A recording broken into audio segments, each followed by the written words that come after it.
করিতে যমুনার দ্বারে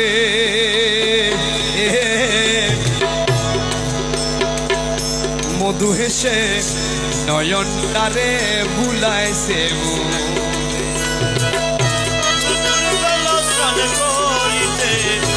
যমুনার ধারে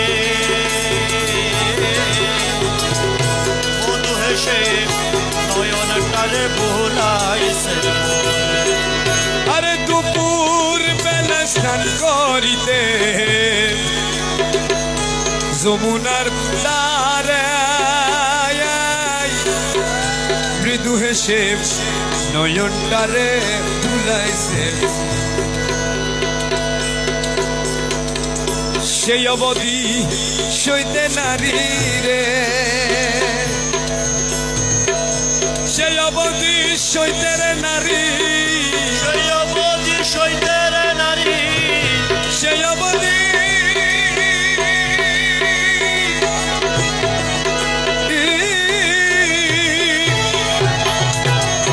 সেই অবধি সইতে রে নারী